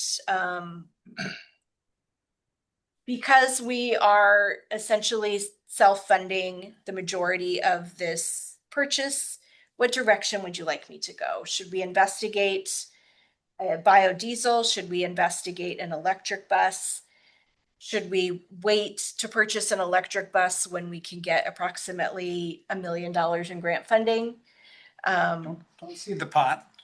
I'm kidding. You know, I'm very concerned about, I will always be very concerned about our finances and wanting to make the best use of our public dollars. So I guess point me in the right direction. Let's have a discussion, but point me in the right direction. If it's the board wanting to go the electric route, Jamie and I will work with Gillig on getting a quote for that. If the board is wanting to purchase a biodiesel bus to get us through until grant funding becomes available for our next vehicle purchase. You know, that's an option too, but would really like just some direction from the board as far as what our next move should be. Talk a little bit more about the vehicle reserve. Yeah, and I just to frame the conversation, I love to ask questions like the vehicle reserve and other, you know, maintenance, life cycle questions before we get to our, you know, deliberation and discussion. So okay. I got Okay. One second, Vivian. We have a question from Heidi, then we'll go to you. Hold on one second. So the question about our reserve is Jefferson Transit years ago established a reserve for expansion vehicles. In rereading the reserve policy, I think the idea was expansion vehicles, dial-a-ride vehicles, it says van pool vehicles in there. But that is really the intent was to expand our fleet. This is a different situation in that we are replacing a vehicle in our fleet, but there is nothing in that policy that says we can't use those funds to replace a vehicle. We use it to offset to match the grants for the grant purchase buses. We have not pulled out of our reserve because the intent of the board had been, let's save up enough so that we can purchase an electric vehicle outright. So we have not been utilizing that specific reserve because we were looking at what does it look like if we purchase an electric bus outright, which is more costly than a diesel bus. So we have not been touching that reserve. So just curious about this reserve, when did we establish the reserve? Do you remember? I mean, how long did it take to accumulate 1 point? This is, our reserve policy. 3 months. We fund it, 250,000 a year, so we have been, I mean, this has been around. For 4.5 years or something. Vivian, you had a question? Yeah, my question is, in considering a bus, it's not just the price of the vehicle, it's also the price of the cost to run it. So with the diesel prices shooting up, I mean, I'm maybe too much of an alarmist, but I don't see that going away anytime soon. And so I wonder if there's any kind of thing that says a diesel bus costs this much, but the fuel costs this much, which gives you a total price like per year or something. An electric bus costs this much, but the electricity is going to cost this much. And so is there any kind of information like that? That's a great question. So I have not, staff has not done the research on that. I will say all of it is expensive. So diesel is expensive, but also our PUD bills are going up. And per some newspaper articles, I think we are looking at at least a 6% increase in electricity costs this year.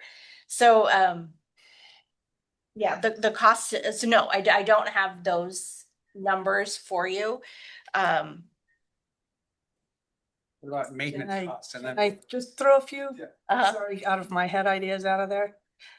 Also with our electric, we have to look at infrastructure again to support. We have 3 now, we have 2 more on order, so to speak. To add another one, it's the cost of all the infrastructure also. For an electric bus versus a diesel, we already have our fueling station in ground or above the ground. It's already installed and ready and running. Diesel prices can come down just as fast as they can go up. Okay, maybe a little slower to go down. Also, we're looking at build time, electric versus if we're buying a brand new diesel. Also, are we looking at a way of purchasing a used diesel somewhere? I don't know how many are out there and available, but also timeline. We've lost a bus out of our fleet. And so we're trying to get that in because we don't have a lot of reserve buses. So that's one more missing, so to speak. It makes it to where we have 2 or 3 buses have a major repair needing to be done. We are on the edge of, trying to keep service on the road. So those are just some of the thoughts out of my head to look at also. I think Jamie has a little response. Yeah, and well, I was glad you brought up the infrastructure because if we order another electric bus at that point, that's gonna put us at 6 electric buses on 1 charger. So that's logistically, that's not feasible. So then that means we have capacity on our switchgear that we were installed out in the yard, to expand the charging, but we're gonna need to hire an electrical engineer to draw plans to design a schematic, purchase the chargers at least 90 to 100,000 a piece per charger, and then have them installed. And that's not a quick answer, even if, and build times on electric buses are a bit quicker because according to Gillig, most of the country is backed off from ordering them at this point. The funding's kind of dropped out for them. So the build time is quicker on an electric, but then to get the infrastructure to support that bus to keep it on the road is going to increase the project time before that bus is viable to be used on a route. So there's. With the infrastructure, that is a project that staff will be working on this year because we need to increase our infrastructure this year, or get our heads wrapped around that. If we're ordering a new bus, we are looking at probably 1.5 years, 2 years before we would take possession of a bus, unless we are able to procure a used vehicle, which There are some options. So there is a company on the state DES contract called Complete Coach Works that sells refurbed buses. And actually they can, if you have a bus with a good chassis, it can be sent there and they can rebuild those buses. I haven't explored with them getting a quote on what a refurbished bus would cost or what the timeline to receive one of those. And I can definitely look into that if that's an option that the board would like us to explore. Jamie? My thing is, I've been against this whole electric bus thing since the beginning. Everybody knows this. Smart thing would be, nobody on the board has even done this. What do you think is the best thing? Logically, what is the best decision for JTA? An electric bus or a diesel bus? I think there's pros and cons to each. Where I am concerned is keeping service on the road. We lost a bus that was going to extend past 4 years. So we did not lose a bus that if we're being honest, there's a bus out there that I would have preferred to have been in this accident because it was at the end of its useful life and it was considered a spare. But whichever direction we go, I think we need to move quickly and try to get that order placed sooner rather than later because we don't have spares. We just don't have spares. And now with this, we've lost our ability to have a spare after the useful.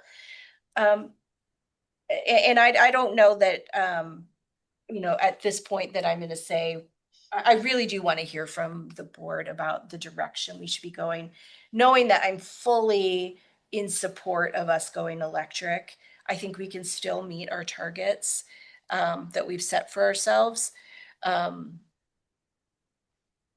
But See, Heather, I want to read John's text. He had to leave. Sorry, everyone, I had to depart. On this topic, I'm leaning towards electric, but not a strong position, from John Nowak. Heather. I feel like what I'm hearing is the need to get a bus on the road quickly and also what I'm hearing seems to support a used bus being the fastest. So I'd be very interested to do that exploration of what potential used buses might be there and to hear what that cost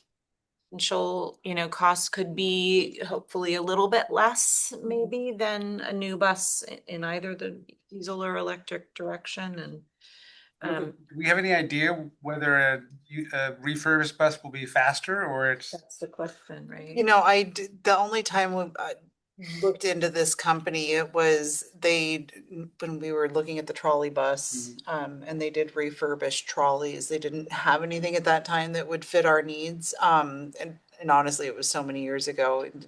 Their timelines would not be applicable at this point. Fresh investigation. I will absolutely start a fresh investigation into that.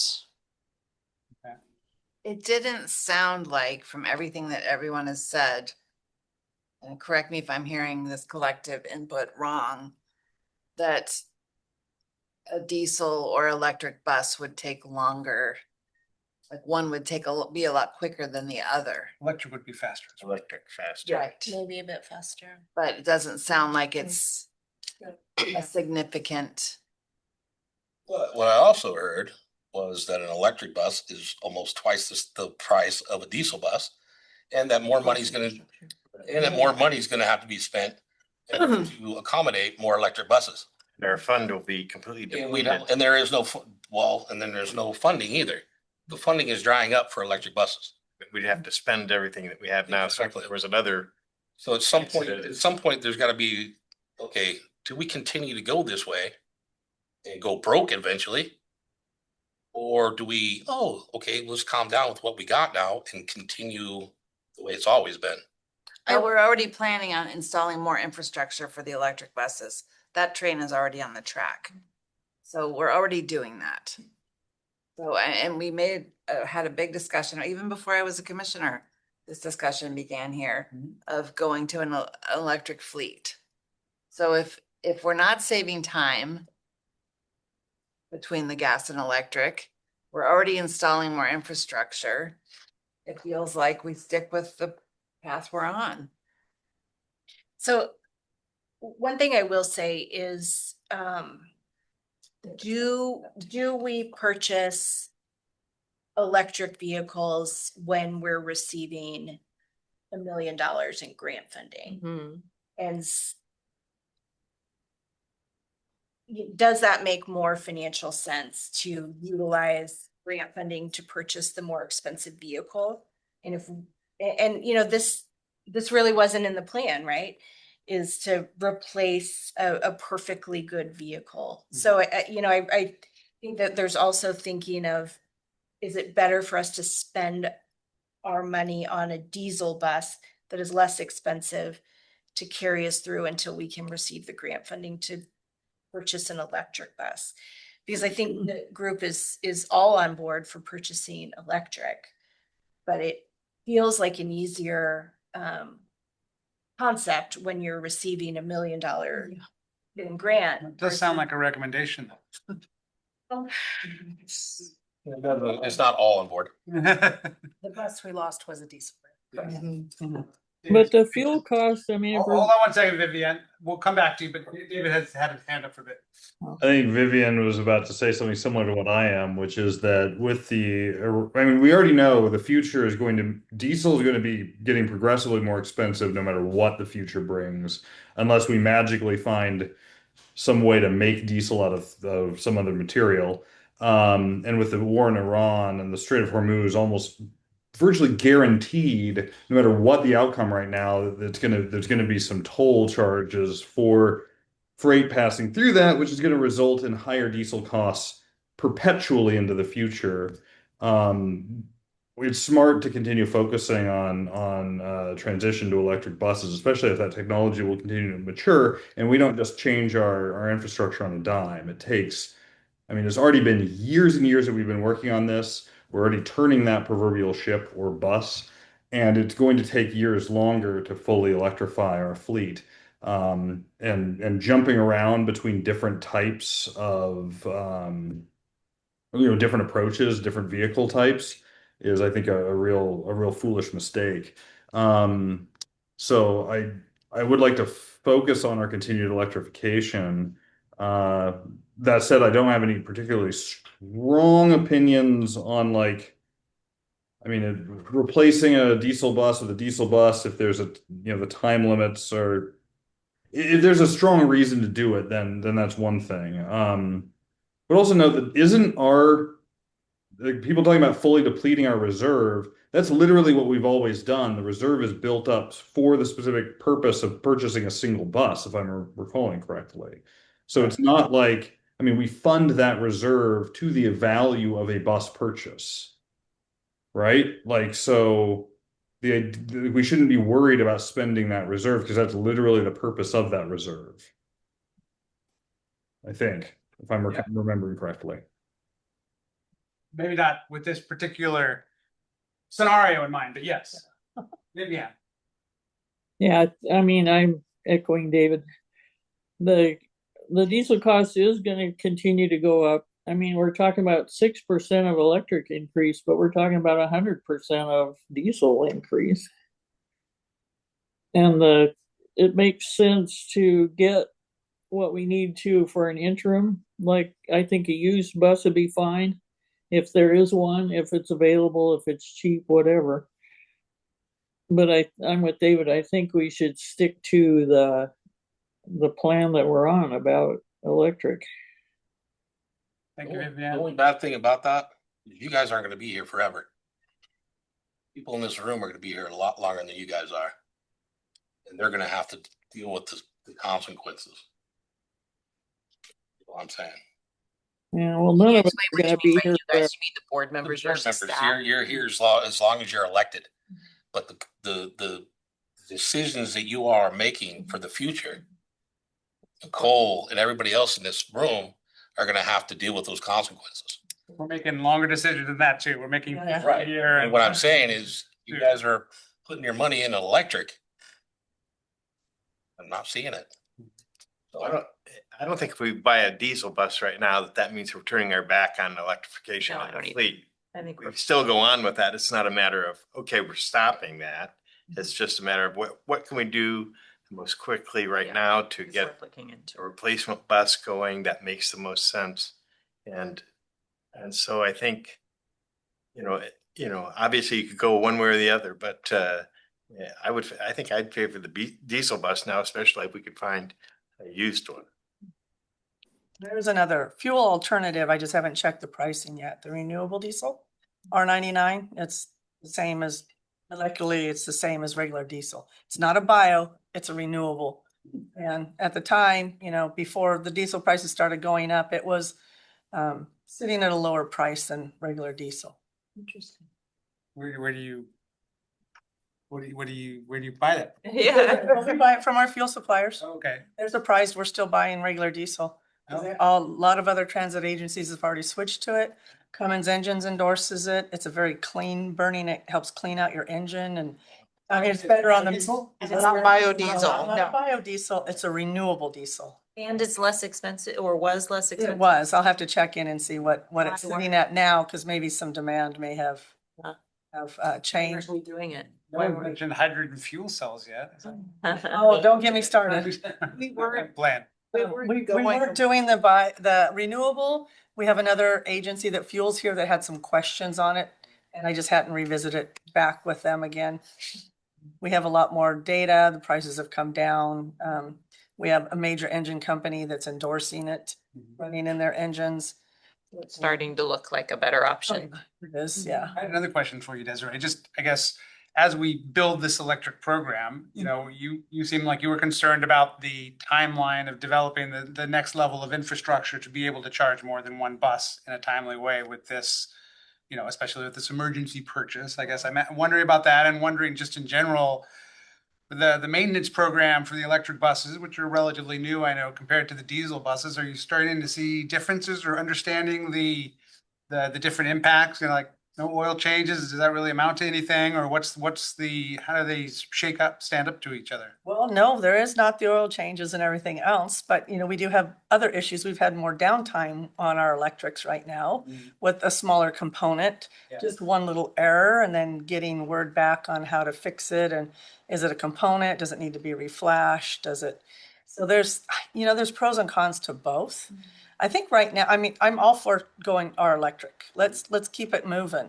We have 2 more buses on order that was on our track. Right. This was just a little bit of a slight derailment over here on our diesel side. You're in favor of. Oh, yeah. But I'm in favor of getting a diesel if we can find one sooner. If we can find a used option sooner, because that's more what I'm looking at. What can we get in our fleet now so we don't have this deficit that we have now? And we could look at maybe possibly changing to a different type of fuel if it does turn out to be lower, even a little bit lower than our regular diesel, and run our engines on it. Look into that, but that's a separate question than what we're. Yes, trying to it will discuss be. now, right? And yeah, we have planned on doing infrastructure anyway, just to support the close to just the 3 we have now, plus the 2 more coming. But yeah, I think a lot of it, I do look on timeline on getting a bus now. Whether it's ordering a brand new diesel or brand new electric, time-wise might be the same if we're going brand new. If we can find a refurbished one or a used one, because there's other agencies that do sell used vehicles. I looked at one, they only had 2 40-footers, so that wouldn't work for us right now. But if we could look at that avenue, sometimes there's transit agencies selling a used, just let's get us by for a I think little you bit. saw a lot of support from the board to You know. for used options, so I think you could certainly put that at your top spot as you consider this. And then, I don't know, I would support Desiree, whatever is fastest, they both seem like they come with pros and cons, I'm still committed to the electric path, but like Fred, I don't think this is a strategic decision. This is a responsive decision. We need to get this bus replaced as quickly as possible. So I would argue for whatever is fastest. And we think that the used option might be that. But worth checking into. If there is a bird in someone's hand. either off the lot or being rebuilt now or refurbed now. Has that given you enough, Chris, for the mill, Nicole? So what I am hearing is that staff will look and explore options for refurbished, rebuilt, used diesel bus. We will, if we find one, we may ask to convene the board for a special meeting so that we could then purchase. If we are not able to find one, we will come back to the board with quotes if we can get them quickly enough. Gillig. 9 months. Get us started Mm. on getting For a a quote quote. from Gillig, just a quote. We will come back with quotes for a diesel or an electric. And let the board decide which direction we I mean, go. I guess in that case, if there isn't a used one and you're waiting 9 months for a quote, isn't it gonna delay us by months to see which one will be faster? Mhm. We can ask what their build times are right now, because they'll know their build times. I guess that seems like more critical Yeah, information. yeah, that would be more stuff to be asking Gillig, you know. And we can convene a special meeting just to have this conversation again, too. It doesn't take long. We can meet remotely. Okay. This is important, and I think we understand the time is of the essence and probably the top criteria. Sound good, everyone? We're not buying an electric bus right now, Rick. I apologize, I have to. All right. Yep, no Thanks so problem. much. All right, well, we did use up most of the time I promised for the staff. Do you want me to do 5 more minutes before we pass it over? No, I'm kidding. Brief staff updates. I think I don't have anything to add really outside of what I wrote in my report, so I will pass the time along. Maybe we'll start with Amy and just Yeah. like just Highlight. high level. Yep, speed date. Highlights, we had 3 operators go through a class successfully. We have 1 that is waiting to test to get a CDL. And we just started another class of 3. We're trying to ramp up just as like we need enough buses to run Sunday service. We need enough drivers to drive those buses. Ridership is going up, right? We're seeing exciting pre-COVID numbers. Great. J-Talk will. Can I just say someone, probably Kelly put out a picture of the class of drivers that had passed their test, and I really like that. I think do that, you know, it's puts faces behind transit, and I just think it's a really good practice to get in. Post. Yeah. We tagged Kitsap Transit in it, so that's kind of cheating, and they have a lot more followers, so we have. We're gonna do that. Doing that. Stop and ride Jefferson Transit buses. Every chance we get. Yeah. Yeah, so that's kind of the highlights, the ridership, so. Thanks, Amy. Yeah. Real brief, ridership's up in Dial-A-Ride. We're moving right along with our transit technologies. We're gonna wrap up getting all the parameters into our paratransit and then start training on CAT AVL, which will also looking to get better data for our ridership on the fixed routes. We're still working on the procurement, but we're moving right along in that too. Thanks, Sarah. Is it me now? Yep. Well, my most exciting news is our 3 cutaways that we've ordered for J-Talk. They're on the build line. And we should hope to see them by the end of June to us here, if all goes well. So that's our most exciting thing. Then once we get them here, we'll get them, you know, upfitted with all of our stuff on it and out to Fork. So that'll be a fun thing for Kelly to work on. More too. social media. More social media. And I guess just out and for shop news, we have 1 mechanic position that was just recently filled. He'll be doing his CDL testing, so we won't have him in the shop working for a little while. Unfortunately, we had another one give notice that was here, you know, just 6 months, and they moved on to somewhere else. So now we have another position open. We are interviewing 1 person coming up, so fingers crossed. And our maintenance clerk position has been filled. So we're almost there. We're almost there out in the shop. Good to hear. Good to hear. Right. I think the most exciting thing I want to share from my report is the Olympic Peninsula brochure that I'm working on, how to get around the Olympic Peninsula via transit. So it includes all of the surrounding counties. I am including Kitsap and Island County too, because we can like that. get ferry. So it's a very draft form, but I'm getting very close to finishing it. And I've talked the Olympic Peninsula Tourism Commission into letting us do a blog article for June for Ride Transit Month. So I'm going to, and they want to promote this map. So we're going to promote this map and the 4 counties that you go through to get around the Olympic Peninsula. And I have a chance in that article to also promote Sunday service. So, well, I have. That's good. Looks great. That's not. Okay. I don't know, Jamie, got anything? I think we've covered it all.